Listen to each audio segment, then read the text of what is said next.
Christian Horner's surprising exit from Red Bull continues to turn the F1 rumor mill. And now, the former Red Bull boss is supposedly planning a return with a rival team that would see him work alongside one of the most controversial figures in the paddock, along with a third, very well-known name. The three-man team was called a mafia by another rival boss. But do these rumors actually hold water? Do you like our Formula One content? Don't forget to like this video, subscribe to our channel, and turn on notifications. Enjoy the video. On July 9, Red Bull shocked the Formula One world by firing Christian Horner, bringing an unceremonious end to a highly successful 20-year partnership.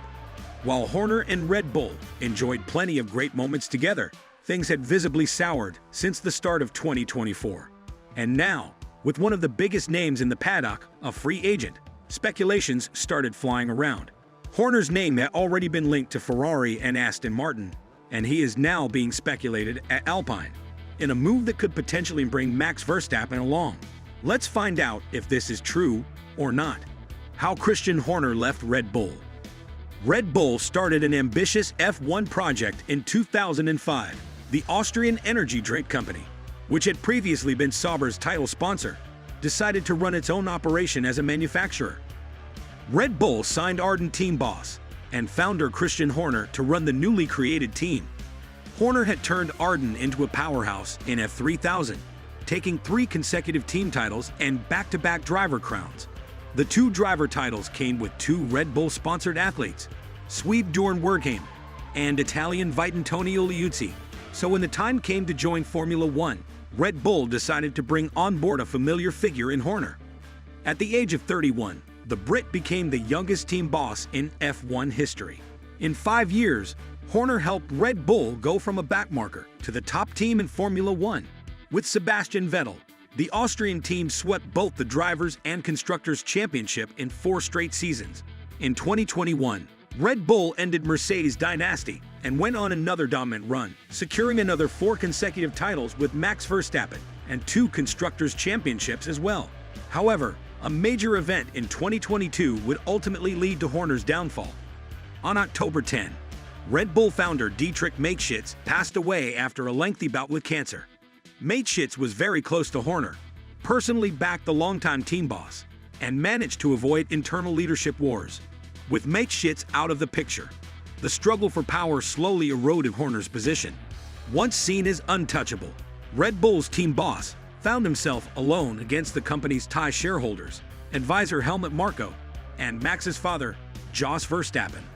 Horner managed to navigate an email leak in 2024, which led to accusations of inappropriate behavior towards a female Red Bull employer.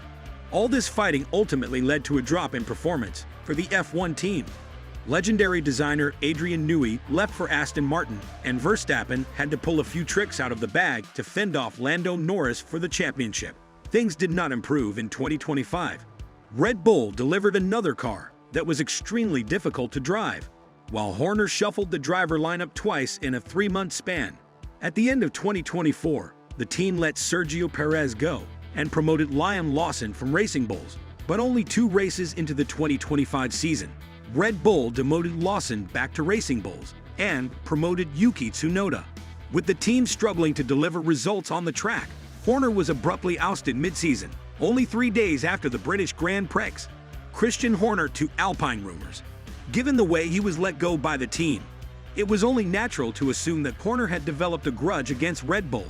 After all, he had turned one of Formula One's worst teams into a powerhouse, only to be kicked out because of a struggle for power. Now a free agent and with a long list of achievements, Horner's next landing spot became the talk of the paddock.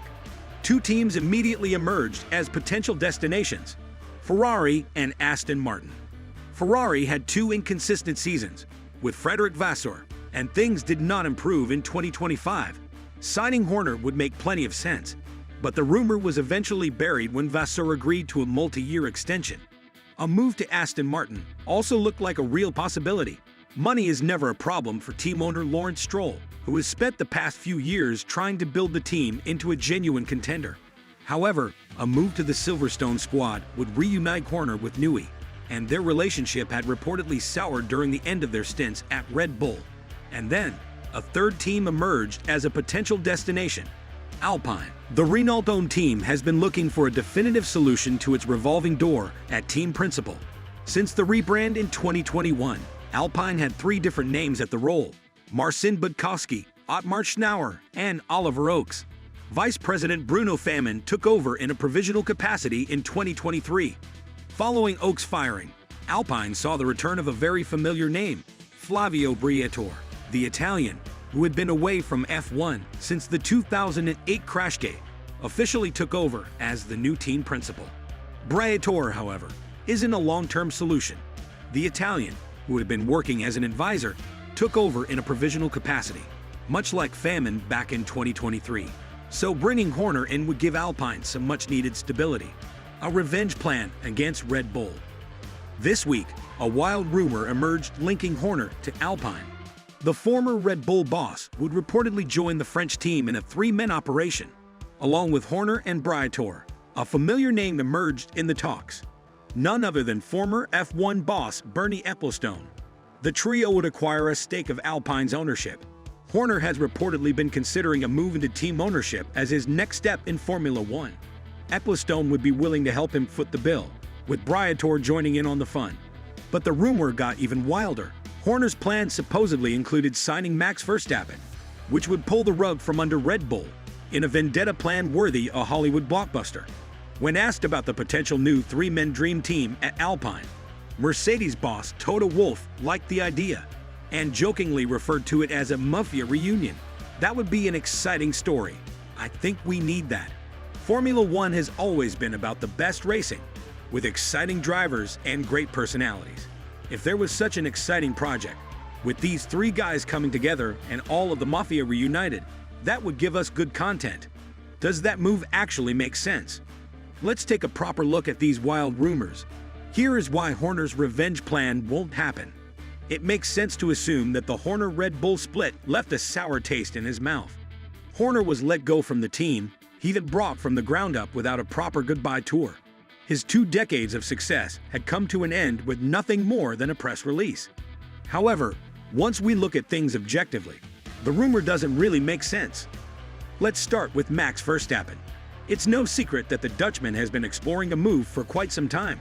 He reportedly came very close to joining Mercedes for 2025 and again for 2026, but ultimately chose to remain with Red Bull. Aston Martin also emerged as a contender, given Verstappen's success with Adrian Newey and Honda. But the 4-time champion also shot the rumor down by committing to Red Bull for 2026. Mercedes, Aston Martin, and Red Bull share one common thing. All 3 teams are factory-backed operations. Aston Martin will become Honda's factory team next year, while the Japanese manufacturer will be replaced by Ford at Red Bull. Starting next year, Alpine will become a Mercedes customer team, with Renault bringing an end to its long stint as an engine supplier. It's difficult to imagine Verstappen turning away 3 factory deals to join a customer operation, especially one as dysfunctional as Alpine. Another point is that the Dutchman played an important role in Horner's exit from Red Bull. Verstappen reportedly asked for Horner to be fired as one of the conditions for him to remain with the team for 2026. A reunion at Alpine would make no sense. Would Horner be willing to work with Briatore and Ecclestone? The answer is most likely a big no. Horner is known for micromanaging every single aspect of a team's operation. This was one of the main reasons why Red Bull's shareholders wanted him out. Briatore and Ecclestone have similar managing styles. Add Horner to the frame, and you now have a powder keg ready to explode. Horner is eyeing a move towards team ownership, which means that he probably wants to avoid a repeat of what happened at Red Bull. In other words, he wants full control, and to be the one who gets to say the final word. Briatore naturally denied the rumors. "I'm not considering anything at this moment. Christian is not in Formula One anymore. I hope he comes back soon, but for the moment, he's not in Alpine's picture." Barring any surprising development, it's safe to say that Horner's revenge plan against Red Bull won't happen anytime soon. For now, all signs point towards Horner taking some time away from F1. Odds are we won't see him around the paddock at all in 2026. And that's it for the wild Christian Horner to Alpine rumors. The rumor mill won't stop, so we will keep our eyes peeled for new developments. Where do you think Christian Horner will end up? Make sure to share your opinion with us down in the comments.